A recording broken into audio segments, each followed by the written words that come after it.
슬기로운 자취생활 시간입니다. 우리 동네를 살기 좋은 곳으로 만들기 위해서 지역의회에서 어떤 일을 하고 있는지 알아보는 시간이죠. 오늘은 경기도 안산에서 의정 활동을 하고 계신 분입니다. 이기환 경기도 의원 전화로 만나겠습니다. 의원님 안녕하세요. 네, 안녕하세요. 예, 저희 청취자분들에게 인사 한 말씀 먼저 해주시겠어요? 네, 반갑습니다. 경기도 안산을 지역구로 두고 있는 경기도의회 더불어민주당 소속 이기환 의원입니다. 슬기로운 자취생활 청취자 여러분과 이렇게 인사드릴 수 있어 정말 반갑고요. 오늘도 이 시간을 통해 도민의 삶과 가까운 의정 활동을 진솔하게 나눠보겠습니다. 잘 부탁드립니다. 네, 반갑습니다, 의원님. 네. 재선 시의원을 거쳐서 11대 경기도의회에서 의정 활동하고 계시는데요. 네. 의원님이 별명이 있으신데 민원 박사라는 별명이 있으시네요. 아셨어요? 네, 많이 듣고 있습니다. 어떻게 이런 별명이 붙었다고 생각하세요? 민원 박사라는 것은 사실 주민들께서 붙여주신 건데요. 현장에 답이 있다라고 늘 생각하고요. 실질적으로 지역을 많이 돌아다니면서 스스로 찾기도 하지만 주민들께서 제보를 해주시면 현장에 나가서 행정기관과 끝까지 협의해서 해결하는 과정을 빠뜨리지 않고 있거든요.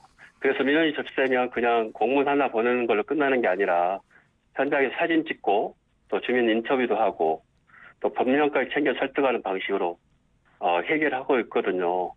그래서 이제 주민들께서 늘 시의원 때나 도의원 때나 많은 민원을 저한테 부탁을 하면 제가 민원 박사는 별명이 부끄럽지 않게 성실히 하고 있습니다. 예. 네. 박사가 되셨군요. 그래서 너무 열심히 하셔서 민원 네. 박사가 되셨네요. 네. 예. 근데 이런 별명이 왜 붙으셨나 좀 알겠는 게요. 대표적으로 네. 의정 활동 하신 것 중에 경기도 소방기관 급식 환경 조성 지원에 관한 조례 내용을 보니까요. 왜 이런 별명 붙으셨는지 알 것 같은데요. 실제로 소방관분들 불편사항 어느 정도 해결해 주셨다면서요. 어떻습니까? 네, 그렇습니다. 제가 대표 발의한 경기도 소방기관 급식 환경 조성 및 지원에 관한 조례는 제대로 된 식사를 챙기기 어려운 소방관들의 현실적인 고충을 반영하기 위해서 만든 조례입니다. 잘 아시겠지만 소방관들은 24시간 교대 근무를 하면서 출동 상황에 따라 식사 시간을 놓치기 일쑤고요. 특히 이제 주말이나 야간에는 조리 인력이 없이 직접 밥을 해 먹는 경우도 많습니다. 그래서 이번 조례를 통해서 군의 식당 운영에 필요한 인력, 예산을 안정적으로 지원할 수 있는 근거를 마련하였고요. 그 다음에 그 노후된 주방 시설들이 많습니다. 그러다 보니까 단순히 밥 먹는 문제를 넘어서 현장에서 묵묵히 헌신하는 분들이 최소한의 식사 환경만큼은 보장받을 수 있도록 조례를 제정한 겁니다.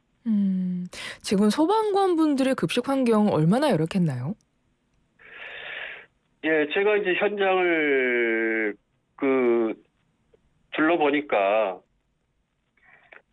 일단 주방 기구라든지 가구들이 조금 오래된 그런 집기류 가구들 그런 시설들이 좀 있었고요. 그래서 급식 환경도 좀 달라지게 했고요.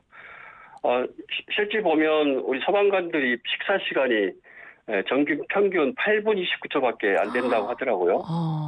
예, 그러다 보니까 이제 급하게 먹는 그런 식사를 하기 때문에 이제 그분들이 이제 보면 이제 대사증후군이나 체력 저하로 이어질 수밖에 없다는 그런 얘기들이 있어요. 네.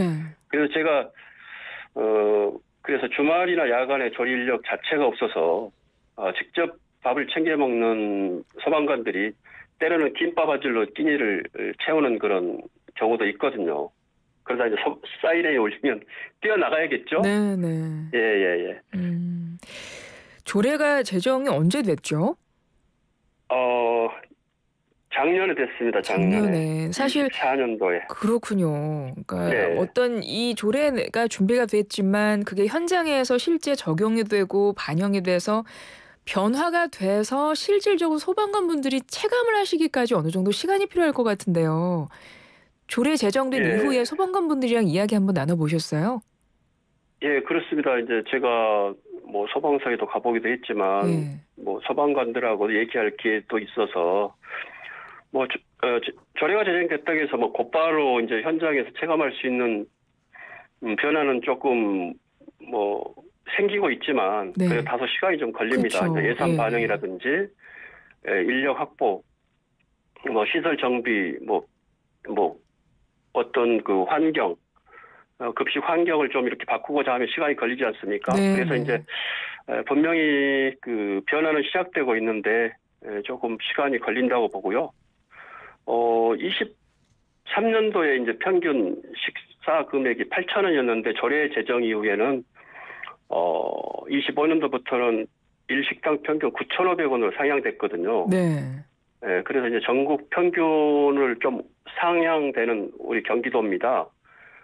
지금 전국 평균을 보면 약 7,000원 정도 한 끼당 그렇게 알고 있는데 그보다 또 못한 또 그런 소방서도 있다고 저도 보고 있고요. 네네. 앞으로 이제 경기도가 이제 그런 앞서가는 그런 정책으로 우리 전국에 있는 소방관들에게 좀 도움이 되지 않을까 생각합니다. 네. 소방관이라는 직업이 체력 소모가 상당한 직업이기 때문에 사실은 잘 이렇게 식사를 잘 챙겨 드셔야 되는데 정말 이 급식 환경 좋아져야 되고 그래서 참 네, 필요했던 조례인 것 같은데 작년에 제정이 됐고 앞으로 좀 네, 빠른 네, 변화가 있었으면 하는 그런 바람이고요. 예, 이 조례는 전반기에 안전행정위원회에서 계시면서 하셨던 활동으로 예, 알고 있습니다. 그리고 지금 예, 후반기는 예, 상임위가 예. 바뀌셨죠? 네, 그렇습니다. 네, 경제노동위원회에서 지금 활동을 하시는데 예, 여기서는 또 소상공인 분들의 마음 건강을 챙기기 위해서 애쓰고 계시네요. 예. 전반기에는 안전행정에서 도움이 된 생명과 안전을 지키는 데 이제 집중했다면 후반기에는 이제 경제노동의 소상공인들 자영업자들을 위한 그 일을 맡다 보니까 자영업자들의 삶의 질을 좀 관심을 두고 활동하고 있습니다. 그중 하나가 이제 소상공인 마음건강 지원인데요. 이건 단순히 심리 상담만을 말하는 게 아니고 소상공인분들 정말 많이 힘들잖아요. 네. 요즘 경기 침체, 고금리, 원가 상승, 인력난 등 뭐 여러 가지 외부 요인이 있습니다만 경제적 어려움이 곧 정신적 스트레스로 이어지고 그게 건강 문제나 사회적 고립으로까지 확산되는 악순환이기 때문에 소상공인 마음건강 지원은 악순환을 조기에 끊어내기 위한 정책이라고 보면 되겠습니다. 소상공인 마음 네. 건강을 챙기실 수 있게 지원을 해드리는 건데 솔직히 네. 구체적으로 어떤 것들인지 잘 떠오르질 않아서 좀 소개 좀 해주세요. 네, 소상공인들의 마음건강 정책은 단순히 복지 개념을 넘어서 제도적으로 어떻게 뒷받침할 수 있을지 실제 작동 가능한 정책으로 어떻게 설계할지 초점을 좀 맞추고 있고요. 도의원 한 10분 정도가 이제 정책 연구 모임을 꾸려 공동 논의 중인데요. 경기도 차원에서 이제 공식적인 연구 영역을 통해서 제도적 근거 이제 정책 설계를 병행하려고 지금 하고 있습니다. 아, 네, 정책 연구를 하실 거군요. 네, 네, 의원분들이 모이셔서 네, 그러면 네, 네. 모여서 한번 그 이야기를 나눠보셨어요? 어떤 이야기들이 나왔을까요? 이제 그 나온 얘기들을 보면은 연구 영역에서 소상공인의 창업 또 운영, 폐업 이후과 이어진 심리적 위기를 단계적별로 좀 분석하고 있고요. 실제 경기도 안에서 어떻게 이 지원 체계를 구축할 수 있을지, 법적 기반을 어떻게 마련해야 하고, 예산과 행정은 어떻게 배치해야 할지 포괄적인 검토도 하고 있습니다. 단기적 지원이나 일회성 상담을 넘어서 도 차원에서 지속 가능하고 체계적인 마음건강 정책 플랫폼을 만드는데 그 연구와 입법이 목표라고 할 수 있습니다. 네. 실제 그렇게 의원님들이 정책 연구도 하시고 그러려면 소상공인 분들도 직접 만나보셨겠네요. 네, 그렇습니다. 음. 직접 이제 현장에서 소상공인들 이야기를 많이 들을 기회가 있었는데요. 네. 시장 상인회, 골목 자영업자, 그리고 이제 폐업 이후에 이제 그분들이 또 상당히 중요한데, 이분들이 재기를 준비하는 분들까지 다양한 분들을 만나봤는데요. 가장 많이 나오는 얘기가 버티는 게 너무 힘들다라는 얘기들을 많이 하고 있습니다. 단순한 매출이 줄었다는 차원을 넘어서 하루하루 살아남는 게 집중하다 보니 마음까지 잊혀버렸다는 말씀들이 많았고요. 특히 경제적 문제보다 외로움, 무력감, 자존심, 저와 같은 심리적 어려움이 훨씬 더 힘들다고 이제 하신 분들도 있더라고요. 그렇죠. 그래서 이제 제가 보기에는 네, 마음 건강이 네. 정말 필요하겠다는 생각이 드네요. 평소 저희는 이제 경제적인 네네. 부분만 생각하게 되는데 말씀 예. 들어보니까 마음 건강이 무엇보다 더 중요하겠다 이런 생각이 드네요. 네, 맞습니다. 예. 도의원으로서 임기 한 이제 1년 정도 남았습니다. 네. 남은 1년 동안 이것만큼 내가 꼭 이루고 싶다 하는 목표 있으세요? 네, 도의원으로서 주어진 이제 1년 남짓 남았는데요. 그만큼 더 집중해서 꼭 의미 있는 변화 하나라도 만들어야겠다는 다짐을 하고 있습니다. 무엇보다 지금 집중하고 있는 건 이제 소상공인 마음건강 지원 체계를 경기도에 처음으로 제도화하는 일입니다. 경제적 지원은 많지만 정작 마음이 무너졌을 때 도와줄 창구는 없다는 거죠. 그래서 구체적인 조례와 예산으로 연결해 보려고 합니다. 다른 시도에서도 확산할 수 있도록 하는 것이 가장 목표고요.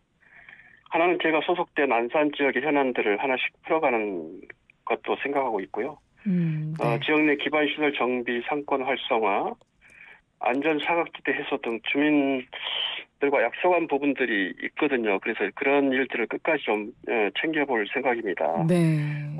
예. 경기도 이기환 경기도 의원이십니다. 민원 박사라는 별명이 있으시고 지역구 안산이신데요. 의원님 한 1년 남짓 지금 지방선거가 남았거든요. 내년에 네네. 지금 예정돼 있는데 그 계획도 생각하고 계신가요? 예, 한때는 안산 시장을 좀 해봐야 되겠다 이런 생각을 좀 강하게 좀 마음먹고 있었는데요. 네. 사실 우리 아시겠지만 이 지자체 단체장은 그 지자체 발전을 정말 좌지우지할 수 있는 그 중요한 자리입니다. 그래서 우리 안산을 보면 계속 초선 시장으로 끝나고 했거든요. 그래서 이제 3선 시장이 돼야만이 지속적인 연속적인 어떤 프로젝트로 도시 발전을 이뤄낼 수 있는데 그게 좀 가장 우리 안산 안타까운 생각이 듭니다. 그래서 저는 3선 시장을 하기 위해서는 좀 저보다는 좀 다른 분이 했으면 좋겠다 이런 생각도 가지고요. 네. 저는 도연을 한 번 더 해서 우리 도민들의 좀 삶을 좀 꼼꼼하게 챙겨보고 그동안 경력으로 한 번 더 도의회에 도전을 하고 싶은 생각이 더 있습니다. 그러시군요. 7451번님이 참 가슴이 아프네요. 소방관 급식 환경 개선을 위해서 의원님이 참 애 많이 써주십니다. 라고 이렇게 인터뷰 들으시고 문자를 보내주셨네요. 의원님 이제 저희가 마지막 질문 남았습니다. 내 인생의 명곡, 내 인생을 대변하는 노래 어떤 노래 있으세요? 요즘 그 트로트 가수 장민호가 뜨더라고요. 장민호 가수가 뜬데 보면 그 신발끈이라는 노래가 있어요. 근데 내 마음에 딱 와닿더라고요. 그래서 제가 인생곡으로 신발끈을 좀 신청해보고자 합니다. 알겠습니다. 인터뷰 끝나고 바로 전해드릴게요. 어떤 부분에서 이기환 경기도 의원의 마음을 끈 노래인지 저희도 함께 듣겠습니다. 네. 지금까지 이기환 경기도 의원이었습니다. 의원님 고맙습니다. 감사합니다.